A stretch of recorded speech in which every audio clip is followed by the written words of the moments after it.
What's up, gang? It's your girl JB back at you with another video. And if you're new here, welcome to my channel. If you want to join the community, don't forget to hit that subscribe button. Today, we're going to be talking about the first weekend of Coachella, because some down. Catch me when you see me, greet me. Bad Bunny is the headliner for Friday night and is the first Latino artist to headline the festival. During his set, Bad Bunny wanted to address some of the rumors going around about him. Recently, Benito has been spotted on a couple dates with Kardashian clan member Kendall Jenner, and the fans are not here for it. Is he sirs? He ain't sirs. He ain't sirs.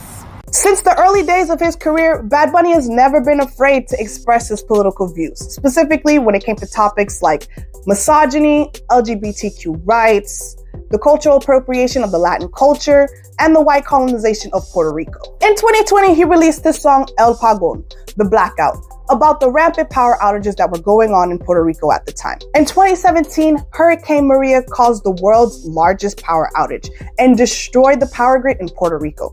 And 4 years later, a fire broke out in the island's largest power plant, causing even more people to lose power again. The song, as well as the album it's on, addresses this, as well as the gentrification of the island by the people, and by people I mean white colonizers. These white men are dangerous. Who have been moving to the island in search of tax breaks, rising the cost of housing, and displacing many of the locals. So you can kind of see why his fan base feels just a little betrayed that he's allegedly dating a girl whose family is known for culture vulturing. That's so upsetting. Kendall Jenner herself ain't safe from the culture vulture label, as she's been known to appropriate Latin culture. Prime example being her tequila brand, where in the promo pictures, she's seen cosplaying as a Mexican farm worker. So what's your sentence for her? Electric chair. His situation only got worse when his Time magazine interview came out, where it seemed as though he was reneging on a lot of the stuff that he said and done in the past. One thing I do want to point out about the interview is that it was originally done in Spanish, so the English translation from what I heard is pretty botched. For example, in the English translation, they make it seem as though he only cared about his reception in Puerto Rico and that he was going to be more careful with how he shared his political views because he knows that they can cause discourse. English version. Benito says that the only reception for his music he cares about is from his Puerto Rican fans. Okay, in Spanish, the question is, who do you make music for? Is it for Puerto Rico? This is his entire answer. I'm gonna paraphrase it. I make music for the people that like me. I make music for people that want to listen to me and want to connect with me. And he says, obviously he makes music for Puerto Rico, that's where he was born, that's where he grew up, and that he tries to make music that people in Puerto Rico like. As you can see, definitely misconstrued. Another one. Benito is increasingly careful with his words on politics because it comes with the ability to shift public discourse. This is the question. Do you feel like it's unfair that you get these political questions as to speak on behalf of Puerto Rico? He says that yes, he thinks it's unfair. If his music wasn't political, he wouldn't be asked these questions. But when people ask him about politics, he's not good with words. It's easier for him to talk about these injustices through his music, where he feels he can express himself freely. And so different. The part of the interview, both in the English and Spanish translation, that really had everyone upset were his comments about colorism in reggaeton and how he wanted to take back his Sazón lyrics. In reference to the Sazón lyric, he says that he was upset when he wrote it and no longer feels the same way. Instead, he feels like reggaeton music and Latin culture can be enjoyed by everyone as long as they respect it. When he was asked if colorism plays a part in reggaeton music, he says that he had no comments on it since he hadn't experienced it himself. However, he stated that in his opinion, Tego Calderón was the largest artist in their industry regardless of his skin color. Additionally, when the Puerto Rican singer was asked if he thought that colorism and racism played parts in who was successful in the reggaeton industry, he ignorantly replied that he had no word in that because he's never experienced it. However, if I recall correctly, he has no experience with transphobia or sexism either, but he's spoken out on both of those topics. He also went on to say that Tego Calderón is the biggest artist in reggaeton in his eyes, which is rich coming from someone who is ranked 14th in the world with over 65 million followers, making Tego Calderón's 8.5 million followers look meek. During his Coachella speech, Bad Bunny expressed to his fans that people think that they know celebrities, but in reality, they don't know their personal lives or how they feel in their hearts. He stated that no IG posts, TikTok videos, or interviews are gonna make you know the real him. And if they wanted to know the real him, he'll invite them over to his house for a beer and they can get to know the real him. Yo quiero decirle que, humildemente, la gente a veces piensa en realidad piensa que conocen la vida de los famosos y no es así. No la conocen, no saben. No saben lo que sentimos, no saben lo que pensamos, no saben cómo en realidad vivimos.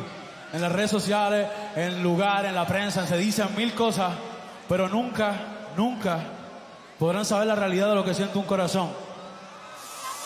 Por eso yo les digo que lo que ustedes vean por ahí, que no salió de mi boca, no lo crean. Oye, usted nunca me va a conocer por Instagram, usted nunca me va a conocer por un video que se vaya a virar en TikTok, usted nunca me va a conocer por una entrevista o algo que salió o dijeron o esto, que se cambia el mensaje. Si usted me quiere conocer, yo lo invito a mi casa, nos vemos. I both agree and disagree with what he said. I agree with the fact that, yes, it's true. The fans don't actually know you, and they can't actually know you if they've never personally met you.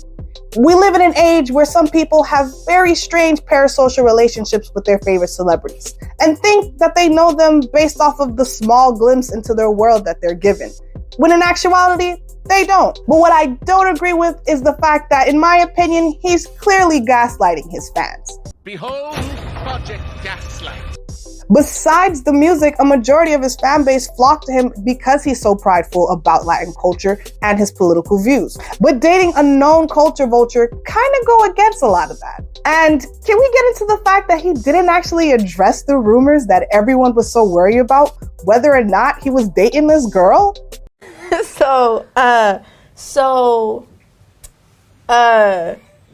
Personally, I feel like the only part of his speech that even addressed the dating allegation is the part where he says not to believe it unless it came from his mouth, which I took to mean, since I didn't say that I was dating her, don't assume that I'm dating her. But let's be honest, he was seen horseback riding with her, kissing after eating sushi, seen leaving the club. Come on, if it walked like a duck, it's probably a Nitra. You better walk that duck. Whether or not him dating Kendall will truly affect his career is a little too soon to tell and still up in the air. And let's be honest, people are fickle. So he might put out a banger and all might be forgiven. Who knows? Because at the end of the day, people like who they like. And from what it looks like, Bad Bunny is gonna do what Bad Bunny wants to do, no matter what his fans say. Whatever, I do what I want. Next on our list is the fiasco that was Frank Ocean's headlining set Sunday night. And to the Frank Ocean fans out there, I am so sorry for the famine that you guys have been experiencing. I don't need it. I don't need it. I don't need it.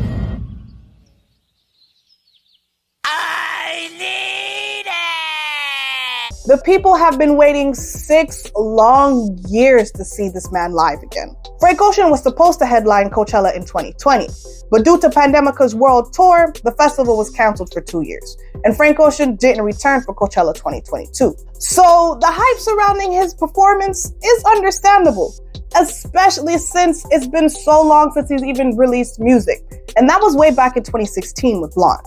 Many people were hoping that he'd be announcing new music during his performance, and he kind of did, but at the same time he didn't, because he said that yes, he was working on new stuff, but not to expect it anytime soon. I want to talk about why I'm here, because it's not because of a new album.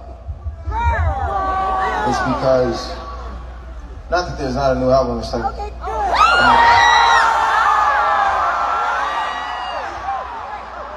But there's not right now. No, it's not right now, it's not right now. But... In my opinion, I feel like he shouldn't have said anything at all. When the gates opened noon on Sunday, people started racing for his stage to camp out to make sure that they had a good spot for his performance that wasn't supposed to start for a whole nother 10 hours. The first sign that something was off was when it was announced that his set wouldn't be live streamed on YouTube. Then he showed up an hour late, and due to the way that the stage was set up and the hoodie that he was wearing, a lot of people said that they couldn't even see him. He performed remix versions of some of his songs and lip-synced and kind of vibed out to others. He let the DJ play a whole set. He brought up a young piano player to play some of his songs as well. A lot of people felt like the performance was kind of phoned in and felt more like a jam session than a live performance. During his performance, he gave his fans a little insight into why he was even performing that year at all. sharing an emotional story about his brother who passed away in 2020, who he would go to the festival with all the time. Check me out. So, I want to just, my brother and I, we came to this festival a lot. And I feel like I was dragged out here half the time because I hated the dust out here. I always left with a respiratory infection or whatever. So I would like avoid coming in. I would always end up here. And one of my fondest memories was watching Ray Strummer, I don't know what that stage is called, but watching Ray Strummer with my brother and Travis. I don't know if Travis Taco is here, but we were just dancing in that tent to their music. And I know he would have been so excited to be here with all of us. And the set was ended in the most lackluster way ever. Frank Ocean basically announced to the crowd that because of the curfew, he had to end his set and just left. Get that fire exit door. I'm off. Let's just say that this isn't the performance that people waited 6 years and 10 hours to see. Especially after all the money that people spent to come see him. We're talking $649 just for the general admission ticket alone. That's not to mention the price of campsites or hotels, plane tickets, and all that other jazz. According to sources, the issue started early Sunday morning when Frank Ocean changed his mind on the whole stage setup that had been pre-approved months in advance. And at this point, the doors were already open and people were already racing to find good spots for his performance that night. Apparently, production built a whole ice rink on the stage that was ready to go. But because Frank no longer wanted it that way, it had to be deconstructed, the ice melted, and reset up in the specifications that we saw that night.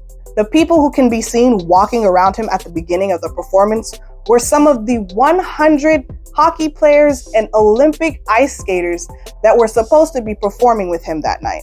2 of the hockey players that performed with Frank that night actually have a podcast and talked a little bit about their experience with Frank Ocean during the performance and a little bit about what happened that day.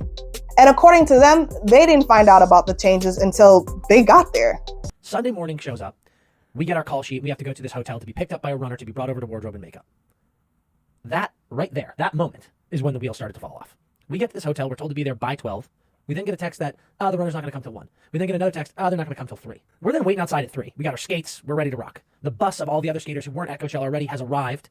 They're all sitting in wardrobe. It's a nightmare. We sit at this hotel and we run into the figure skaters. These Olympic figure skaters, mind you. And they have a disgruntled look on their face and they casually mentioned to us that they just got a phone call and they've been cut from the show. A little bit after the performance, it was reported that he supposedly hurt his ankle during rehearsals, and because of that, his doctor told him to make whatever changes he needed to make. According to the hockey players, it seemed as though Frank Ocean was really excited for this performance, and maybe the fact that he needed to make so many changes threw him off, and that's the reason why the people got what they got. Again, the one thing that made me genuinely sad, dude, not that I'm boys with Frank Ocean, but like spending some time with him, over the last several weeks, he really cares about the production. Like, he had a very clear vision, and even though that vision changed a lot, he was always like on us, helping us, like making sure everyone hit what he was picturing in his mind. And it just like broke my heart that I'm sure he clearly put a ton of weight on this performance. First of all, he's coming out of hiding, 7 years not performing, doing this for the memory of his brother, and he just wanted it to be this big thing, and then just like everything was gone and it was cut short, and I was like, oh. Overall, even though he was hurt and was told to make changes, I don't think that's much of an excuse for the performance that the people actually got.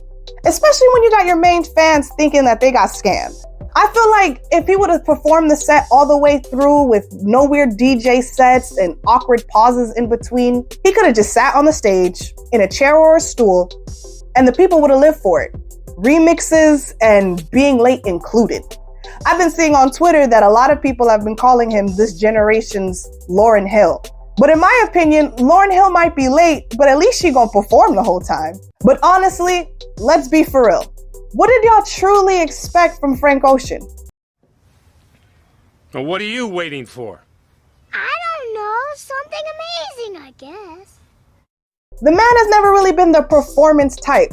And that's no shade to him at all, because he's super talented and sounds amazing live. But he just doesn't give the people the energy that they really want. In my personal opinion, Frank Ocean doesn't really strike me as the person that really wants to be famous. He wants to be able to make his art, share with people from time to time, but when you're a person as talented as he is, the fame comes with that.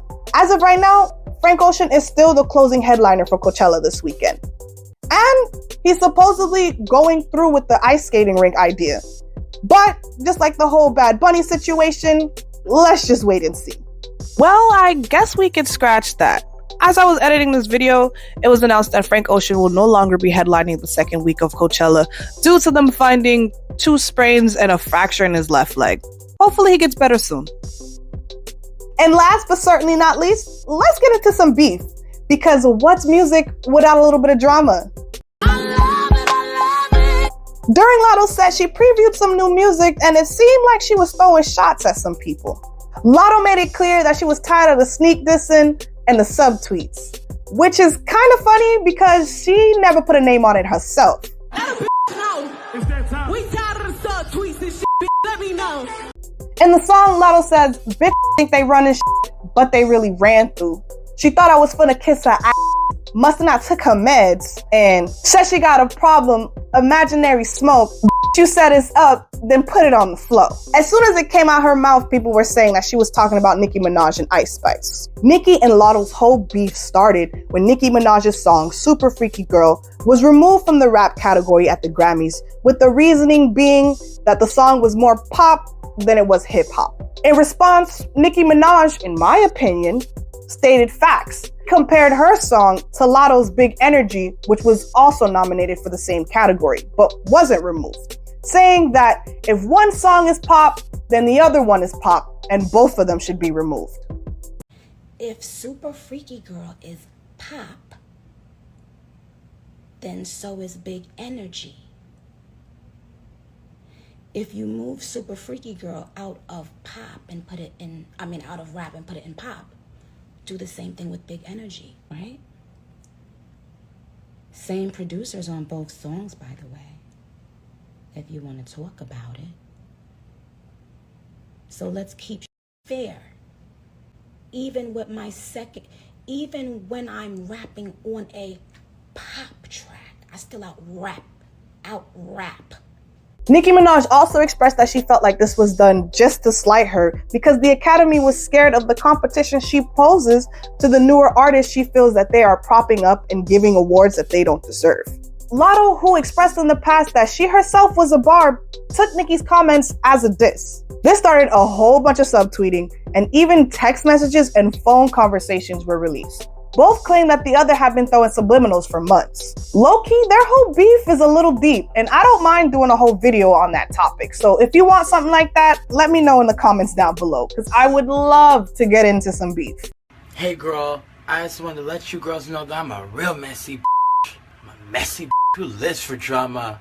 Now, Ice Spice entered the chat when she seemingly jumped to Nicki's defense on social media, when she posted this to her story.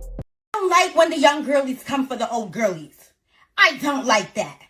What the f***? What is wrong with y'all? Have some respect for your elders. Hey! The tension between the two only got worse when people started accusing Latto of copying Ice Spice's signature little pose. And let's not forget that Ice Spice got something that Latto has expressed wanting and is probably never gonna get now, and that's a song with Nicki Minaj. Personally, I'm in the camp of people that believe that you should put some respect on the name of the people that paved the way for you to do what you're doing. Put some respect on my name. You understand me? When y'all saying my name, put some respect on it. And that has nothing to do with the fact that I'm a Nicki fan. Right. Because I don't feel like Nicki was dissing Latto when she said what she said. Instead of Latto getting all up in her feelings because she was brought up, she should have stood with the person she claimed to have admired for years. Because ultimately, Big Energy and Super Freaky Girl are both rap songs with pop elements. One thing I will say about the situation, at least Latto's putting it on wax. Because in my opinion, it ain't beef until you put it on a track. Honestly, as long as Latto doesn't go and cry bully when she gets a response, I'm totally here for it. Because what you shouldn't do is throw stones in Barbie dream houses. And no shade. No shade. No. I may sound like a crazy Nicki stan for saying this, but I don't care. In a song for song, Nicki would completely wash Latto. He's out of line, but he's right. Now, when it comes to Latto versus Ice Spice, let's not get crazy. Latto is obviously the better rapper of the two. But Ice Spice is known to make a catchy tune, so that might be her saving grace from getting completely demolished. Girl, stop playing with us right now. As of right now, it looks like Ice Spice is the only one that responded. When the performance went viral on Twitter, Ice Spice just reposted the music video for Princess Diana with the caption, "Anywho, even though Nicki Minaj hasn't said anything, the Barb's already on the hunt for blood." Whoa, we're sorry. After Latto posted some performance pictures on Instagram, some eagle-eyed people dissected the crowd and noticed that some people showed up more than once, causing a lot of people to think that Latto photoshopped the crowd in the picture to make it seem as though it was bigger than it was. That's suspicious. That's weird. But Latto was quick to respond, saying that she didn't Photoshop the image. It simply got messed up when she was uploading it on Instagram when she was trying to get a wider view. But let's be honest, it already happened. The Barbs are not going to let her live that down. So at this point, it really doesn't matter if it was actually Photoshop or if it was a mistake. It doesn't matter what you think. I've seen a lot of people online say that Nicki Minaj shouldn't respond and she should let Ice Spice handle her lightweight. I don't agree with that for two reasons. The first, like I said earlier, in my opinion, Latto would beat Ice Spice when it comes down to bars.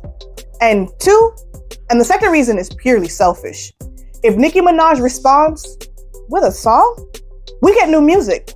And that's a win in my book, to be honest. A win is a win. A win is a win. I don't care what y'all say. A win is a win. Out of all the things that I discussed today, Nicki Minaj responding with a song is the only one that I'm really like, I can't wait to see how this turns out. And with that, we're at the end of the video. If you liked it, don't forget to hit that like button and comment down below some of your opinions. I would love to hear what y'all have to say. Let's keep the conversation going. And if you like hearing me ramble and want to be a part of the community, go ahead and hit that subscribe button and hit the notification bell so that you never miss a thing. And with that, I'm out.